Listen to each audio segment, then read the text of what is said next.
ನೀನ ಯೋಚಿತ ಪಾಪನಾಚಿನಿ ಮಾನ್ಯತೆಯು ನಿನಗಿಲ್ಲ ಮುಟ್ಟಲು ಹೀನತನನೇ ಚಂಗಲೆನಸುವುದೆನಲು ಕೇಳಿ ನೀನ ಯೋಚಿತ ಪಾಪನಾಚಿನಿ. ತಾಯಿ ಗಂಗಾವತಾರಿ ನಿನ್ನ ಕುರಿತಾಗಿ ನನಗೆ ಗೊತ್ತಿಲ್ಲದೆ ಇದ್ದದೇನೂ ಅಲ್ಲ. ಹನಿಪಾದ ನಖದಿಂದ ಹರಿದು ಬಂದಳೇ ಗಂಗಾ ಎನ್ನುವ ಹಾಗೆ ನಿನ್ನನ್ನು ಭಜಿಸುವುದುಂಟು. ಆದರೆ ನೀನು ಈ ಹೊತ್ತಿಗೆ ಹೆಣ್ಣಾಗಿ ಕಾಣಿಸಿಕೊಂಡದ್ದು ಹೌದಲ್ಲ. ಒಬ್ಬಾಕೆ ಹೆಣ್ಣಾದವಳಿಗೆ ಜೀವನದಲ್ಲಿ ಪಾವಿತ್ರತೆ ಬರುವುದು ಯಾವಾಗ? ಸಂತಾನವನ್ನು ಹೊಂದಿದಾಗ. ಸಂತಾನ ಇಲ್ಲದೆ ಇದ್ದವಳನ್ನು ಬಂಜೆಯರೆನ್ನುವ ಹಾಗೆ ಕರೆಯುತ್ತಾರೆ. ಬಂಜೆಯರನ್ನು ಯಾರಾದ್ರೂ ಮುಟ್ಟುತ್ತಾರೆಯೇ? ಇಲ್ಲ. ಬಂಜೆಯವರ ನೆರಳು ಸೋಕಕೂಡದು, ಆಯುಷ್ಯ ಹಾಳು ಅಂತ ಮಾತುಂಟು. ತಾಯಿ ನೀನು ಎಂತಹ ದೇವತ್ವವನ್ನೇ ಹೊಂದಿಕೊಂಡಿರು. ಹೆಣ್ಣಾಗಿ ಕಾಣಿಸಿಕೊಂಡ ಬಳಿಕ ಸಂತಾನವಿಲ್ಲದಿರುವಂತ ನಿನ್ನನ್ನು ಬಂಜೆ ಅಂತ ಕರೆಯಿದ್ರೆ ಅಪರಾಧ ಇಲ್ಲಲ್ಲ. ಅಂತ ಬಂಜೆಯರನ್ನು ನಾನು ಮುಟ್ಟುವುದಿಲ್ಲ ಅಂತ ಹೇಳಿದ್ರೆ ನಾನು ತಪ್ಪು ಹೇಳಿದ ಹಾಗಾಗುವುದಿಲ್ಲಲ್ಲ. ನೀನು ಮಾತ್ರ ಅಲ್ಲ, ಸೂತಕ ಇದ್ದವಳು. ಸೂತಕ ಇದ್ದವರ ನೆರಳು ತಾಕಕೂಡದು. ನಿನಗೆ ಸೂತಕವೂ ಉಂಟು, ನೀನು ಬಂಜೆಯೂ ಹೌದು. ಅಂತ ಅಸ್ಪೃಶ್ಯವಾದಂತ ನೀನು ಪಾಪನಾಶಿನಿ ಹೇಗಾಗುತ್ತೆ? ಯಾಕೆ ಸುರರೆಲ್ಲ ಮನ್ನಿಸಿದರು, ದುರಿದವನ್ನು ಹರಸುತ್ತಿದ್ದರು. ಮರಣ ಕೈಯೊಳಗಾತೆಗೆ ಅಂದಿಸುತ್ತ ನಿರಲು ಮಾಲಿನ್ಯ ಹೇಗೆ? ಸುರರೆಲ್ಲ ಮನ್ನಿಸಿದರು.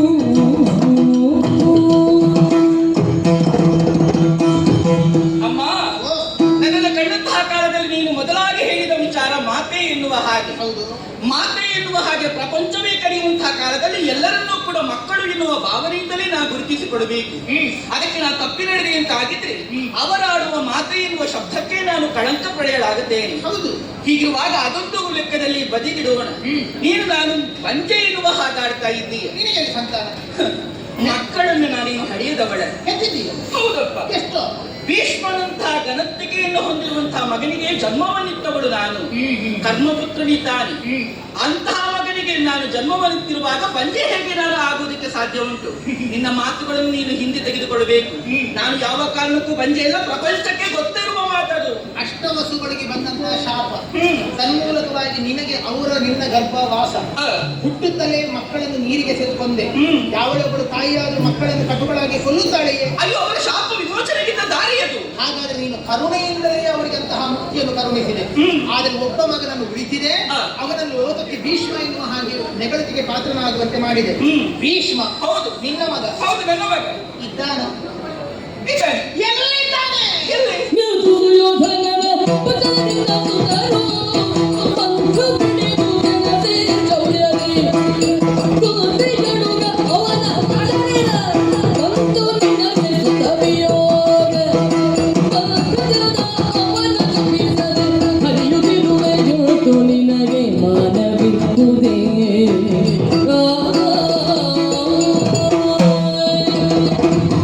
ಎಷ್ಟು ಸೊಗಸಾಗಿ ಹೇಳುತ್ತಾ ಇದ್ದ ತಾಯಿ. ಏನು ನಿನ್ನ ಕಥೆ ನಮಗೆ ಗೊತ್ತಿಲ್ಲದೆ ಇದ್ದದೇನೂ ಅಲ್ಲ. ನೀನೆಂತ ಛಲಗಾತಿ ಎನ್ನುವುದು ಗೊತ್ತು. ಆದ್ರೆ ಮಕ್ಕಳನ್ನು ಹೆತ್ತಲ್ಲಿ ನಿನ್ನ ಛಲ ಎಲ್ಲವೂ ಮುಗಿದು ಹೋಯಿತಲ್ಲ. ಭೀಷ್ಮ ಸರಿಯೇ ಇಚ್ಛಾಮರಣೀಯ ಹೌದು. ಆದರೆ ಮೊನ್ನೆ ಮಹಾಭಾರತದ ಯುದ್ಧ ನಡೆದಿದೆ. 18 ದಿನಗಳ ಪರ್ಯಂತರವಾಗಿ ನಡೆದ ಯುದ್ಧದಲ್ಲಿ 10 ದಿನಗಳ ಪರ್ಯಂತರವಾಗಿ ನಿನ್ನ ಮಗನಾದಂತ ಭೀಷ್ಮ ಸೇನಾಧಿಪತ್ಯವನ್ನು ವಹಿಸಿದ. ಆದರೆ ನಿನ್ನ ಮಗನ ಆಟಾಟೋಪವನ್ನು ಕಂಡು ಸಹಿಸುವುದಕ್ಕಾಗದೇ ಇದ್ದ ಅಸೂಯೆಯನ್ನು ಹೊಂದಿರುವಂತಹ ಪಾಂಡವರು ರಾತ್ರಿಯ ಕಾಲದಲ್ಲಿ ನಿನ್ನ ಮಗನ ಗುಟ್ಟನ್ನು ನಿನ್ನ ಮಗನಿಂದಲೇ ತಿಳಿದು ಮರು ದಿವಸ ಏನು ಮಾಡಿದರು? ಶಿಖಂಡಿಯನ್ನು ಮುಂದೆ ತಂದು ನಿಲ್ಲಿಸಿದರು. ಆ ಭೀಷ್ಮನು ಆಯುಧಗಳನ್ನು ಕೆಳಗಿಟ್ಟ, ಶರಸನ್ಯಾಸವನ್ನು ಕೈಗೊಂಡ. ಆ ತಕ್ಷಣದಲ್ಲಿ ಆ ಅರ್ಜುನ ಏನು ಮಾಡಿದ ಗೊತ್ತೇ? ಏನು ಮಾಡಿದ? ತನ್ನನ್ನು ಎತ್ತಿ ಆಡಿಸಿದ ನನ್ನ ಅಜ್ಜೆ ಇದ್ದಾರೆ, ನಮ್ಮ ವಂಶದ ಹಿರಿಯರಿದ್ದಾರೆ ಎನ್ನುವುದನ್ನು ಮರೆತು ಪುಂಖಾನುಪುಂಖವಾಗಿ ಬಾಣವನ್ನು ಬಿಟ್ಟ. ನಿನ್ನ ಮಗನಾದ ಭೀಷ್ಮನ ಮೈ ಮೇಲೆಲ್ಲ ಬಾಣಗಳು ನಾಟಿಕೊಂಡವು. ಸಾವಿರಾರು ಬಾಣಗಳು ಚುಚ್ಚಿ ರಕ್ತವು ಚಿಮ್ಮುತ್ತಾ ಮುಳ್ಳು ಮುತ್ತುಗದ ಮರದಂತೆ ಕಾಣಿಸಿಕೊಂಡ ನಿನ್ನ ಮಗನಾದಂತ ಭೀಷ್ಮ ಶರಶೈಲಿ ಮಲಗಿದ. ಅಯ್ಯೋ, ರಕ್ತವು ಹರಿದು ಹೋಗುತ್ತಾ ಹಿಂಸೆ ನೋವುಗಳನ್ನು ಅನುಭವಿಸುತ್ತಾ ನಿನ್ನ ಮಗ ಸತ್ತು ಹೋಗಿದ್ದಾನೆ. 7 ಮಕ್ಕಳನ್ನು ಹುಟ್ಟುತ್ತಾ ನೀನು ಕೊಂದು ಇದ್ದ ಒಬ್ಬ ಮಗನನ್ನು ಅರ್ಜುನ ಕೊಂದಿದ್ದಾರೆ.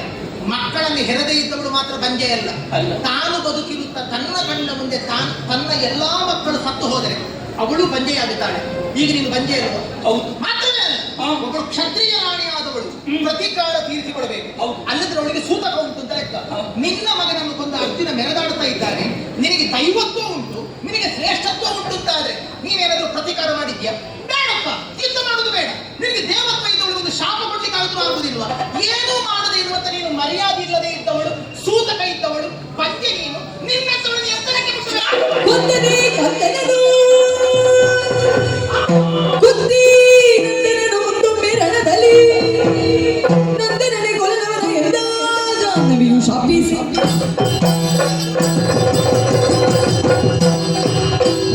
ನೀನು ಹೇಳುವಂತಹ ಮಾತುಗಳೆಲ್ಲವೂ ಸತ್ಯವಾದದ್ದೇ, ಸತ್ಯವೇ ಇದು. ಹಾಗಿದ್ರೆ ನನ್ನ ಮಗನಾದಂತಹ ಭೀಷ್ಮನನ್ನು ಕೊಂದಿದ್ದಾನೆ. ಕೊಲ್ಲುವುದಕ್ಕೆ ಕಾರಣನಾದವನು ಆ ಪಾರ್ಥ. ಅರ್ಜುನ. ಓಹೋ, ಸರಿ ಸರಿ. ಹಾಗಿದ್ದರೆ ಖಂಡಿತವಾಗಿ ನಾನು ಸೂತಕ ಇರುವವಳೆ ಆಗಿದ್ದೇನೆ. ಹೌದು. ಮಕ್ಕಳು ಯುದ್ಧ ಮಾತ್ರದಲ್ಲಿ ನಾನು ಬಂಜೆ ಇಲ್ಲ ಎನ್ನುವ ಹಾಗೆ ಭಾವಿಸಿಕೊಂಡೆ. ಹಾಗಿದ್ರೆ ಮಕ್ಕಳನ್ನೇ ಕಳೆದುಕೊಂಡ ಮೇಲೆ ನಾನು ಖಂಡಿತವಾಗಿ ಬಂಜೆ ಹೌದು, ಬಂಜೆ ಹೌದು. ಇದಕ್ಕೆ ಸರಿಯಾದಂತಹ ಪ್ರತೀಕಾರವನ್ನು ಖಂಡಿತವಾಗಿ ನಾನು ತಿಳಿಸಿಕೊಳ್ಳಲೇಬೇಕು. ಕಳೆದುಕೋ, ಸೂತಕ ಕಳ್ಕೋ. ಕಳೆದುಕೊಳ್ತೇನೆ. ಹೇಗೆ ಗೊತ್ತೇ? ಸರಿಯಾದಂತಹ ಶಾಸ್ತಿಯನ್ನು ಮಾಡ್ತೇನೆ, ಸರಿಯಾದಂತಹ ಶಾಪವನ್ನೇ ಕೊಡ್ತೇನೆ ಆ ಅರ್ಜುನನಿಗೆ. ಇನ್ನು 6 ತಿಂಗಳ ಒಳಗಾಗಿ ಅವನ ಮಗನಿಂದಲೇ ಅವನು ಶಾಂತವಾಗಿ ಹೋಗಲಿ, ಶಾಂತವಾಗಿ ಹೋಗಲಿ, ಶಾಂತವಾಗಿ ಹೋಗಲಿ. ಇದು ಅವನಿಗೆ ಶಾಪ, ಇದು ಅವನಿಗೆ ಶಾಪ.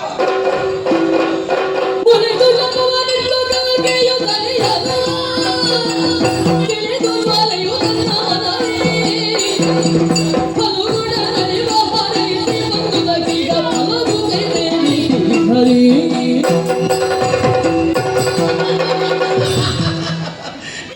ಅರ್ಜುನ ಮರೆದಾಡು. ಇನ್ನು ಈ ಪ್ರಪಂಚದಲ್ಲಿ ನಿನ್ನ ಆಯುಷ್ಯ ಇರುವುದು ಕೇವಲ 6 ತಿಂಗಳು ಮಾತ್ರ ಅರ್ಜುನ. ಆ ಬಳಿಕ ನಿನ್ನ ಮರಣ ನಿನ್ನ ಮಗನಿಂದಲೇ ಆಗಿ ಹೋಗುತ್ತದೆ. ಹೆಣ್ಣಾದವಳಿಂದ ಏನಾಗಿ, ಹೆಣ್ಣಾದವಳು ಏನು ಮಾಡಿ ಆಳು ಎನ್ನುವ ಹಾಗೆ ತಾತ್ಸಾರ ಮಾಡುತ್ತಿರುವಂತಹ ಪ್ರಪಂಚಕ್ಕೆ ಈ ಜ್ವಾಲೆ ಪಾಠ ಹೇಳಿಕೊಟ್ಟಿದ್ದಾಳೆ. ಜ್ವಾಲೆ ತನ್ನ ಪ್ರತಾಪವನ್ನು ಕಾಣಿಸಿಕೊಟ್ಟಿದ್ದಾಳೆ. ಕಿಮ್ನ ಕುರುವಂತಿ ಯೋಷಿತಾಹ, ಹೆಣ್ಣಾದವಳು ಮನಸ್ಸು ಮಾಡಿದ್ರೆ ಏನನ್ನೂ ಮಾಡಬಹುದು ಎನ್ನುವುದಕ್ಕೆ ನಾನೇ ಸಾಕ್ಷಿಯಾಗಿದ್ದೇನೆ. ಅರ್ಜುನನ ಮರಣಕ್ಕೆ ನಾನು ಮುನ್ನುಡಿಯನ್ನು ಬರೆದಿಟ್ಟಿದ್ದೇನೆ. ಸಾಯುತ್ತಾನೆ ಅರ್ಜುನ, 6 ತಿಂಗಳೊಳಗಾಗಿ ಸಾಯುತ್ತಾನೆ. ಆದರೆ ಅರ್ಜುನನ ಮರಣವನ್ನು ನಾನು ಕಾಣಬೇಕು ಅಂತಾಗಿದ್ದರೆ 6 ತಿಂಗಳು ನಾನು ಉಳಿಯಬೇಕಲ್ಲ, 6 ತಿಂಗಳು ಈ ಭೂಮಿಯಲ್ಲಿ ಇರಬೇಕಲ್ಲ. ಬಲಿತ ರೋಷಾವೇಶದಿಂದಲೇ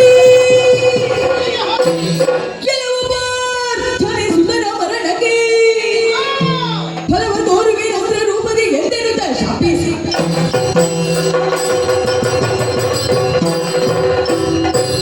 ಗಂಡನ ಮನೆಯನ್ನು ಬಿಟ್ಟು ಬಂದಿದ್ದೆ. ನನಗೆ ಯಾವ ಯೋಚನೆಯೂ ಇರಲಿಲ್ಲ. ನನ್ನ ಕಣ್ಣ ಮುಂದೆ ಕಾಣುತ್ತಾ ಇದ್ದದ್ದು ದ್ವೇಷ, ದ್ವೇಷ, ದ್ವೇಷ ಮಾತ್ರ. ಅರ್ಜುನನ ಮರಣ ಮಾತ್ರ. ಈಗ ಫಲವು ಕೈ ಸೇರಿದೆ.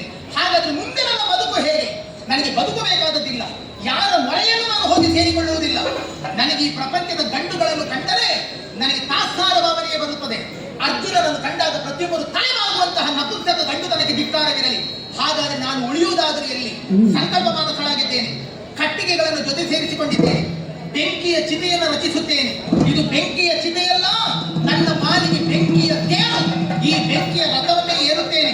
ಸಂಕಲ್ಪ ಮಾನಸಳಾಗಿ ಬೆಂಕಿಗೆ ಧುಮುಕುತ್ತೇನೆ. ಒಂದು ಬಾಣವಾಗಿ ಜಿಗಿಯುತ್ತೇನೆ. ಅರ್ಜುನನ ಮಗನ ಬತ್ತಳಿಕೆಯನ್ನು ಸೇರಿಕೊಳ್ಳುತ್ತೇನೆ. ಅಲ್ಲಿ ಕಾಲ ಕಾಯುತ್ತೇನೆ. ಅಲ್ಲಿಂದ ಚಿಮ್ಮುತ್ತೇನೆ. ಅರ್ಜುನನ ಕೊರಳನ್ನು ಕತ್ತರಿಸುತ್ತೇನೆ. ಹೇ ಅಗ್ನಿದೇವ, ಹೇ ಸಪ್ತಾರ್ಚ ವೈಶ್ವಾನರ, ಅಳಿಯನಾಗಿ ಈ ಅತ್ತೆಗೆ ನೀನು ಉಪಕಾರವನ್ನು ಮಾಡಿದ್ದಿಲ್ಲ. ಬಾ ಬಾ, ನಿನ್ನ 7 ನಾಳಿಗೆಗಳನ್ನು ಚಾಚುತ್ತಾ ಬಾ. ಈ ನಿನ್ನ ಅತ್ತೆಯ ದೇಹವನ್ನು ಅಗ್ನಿದೇವನಾಗಿ ದಹಿಸಿಕೋ. ಅಗ್ನಿದೇವತೆಯಾಗಿ ಸುಡು ಸುಡು. ಇಲ್ಲಿ ಬೆಂಕಿಗೆ ಹಾರುತ್ತೇನೆ, ಬಾಣವಾಗಿ ಜಿಗಿಯುತ್ತೇನೆ. ಅಲ್ಲಿ ಕಾಯುತ್ತೇನೆ, ಅಲ್ಲಿ ಚಿಮ್ಮುತ್ತೇನೆ, ಕೊಲ್ಲುತ್ತೇನೆ. ಹಾರುತ್ತೇನೆ, ಕಾಯುತ್ತೇನೆ, ಚಿಮ್ಮುತ್ತೇನೆ, ಕೊಲ್ಲುತ್ತೇನೆ. ಹಾರುತ್ತೇನೆ, ಕಾಯುತ್ತೇನೆ, ಚಿಮ್ಮುತ್ತೇನೆ, ಬೇಡನೆರುವೆನು ನಿಶಂಕೆಯ ಬೇಡನೆ ತೋರುವೆನು, ನಿಶಂಕೆಯ ಬೇಡನೆ ತೋರುವೆನು. ಭೋಗರದು ತನಯ ನಾಚುವ ನಿರಂಜನ ಬಿಕ್ಕನ ಕೊಲ್ಲುವೆನು, ಚಂಕನ ಬಿಕ್ಕನ ಕೊಲ್ಲುವೆನು. ಬಸಿ ಬಸಿ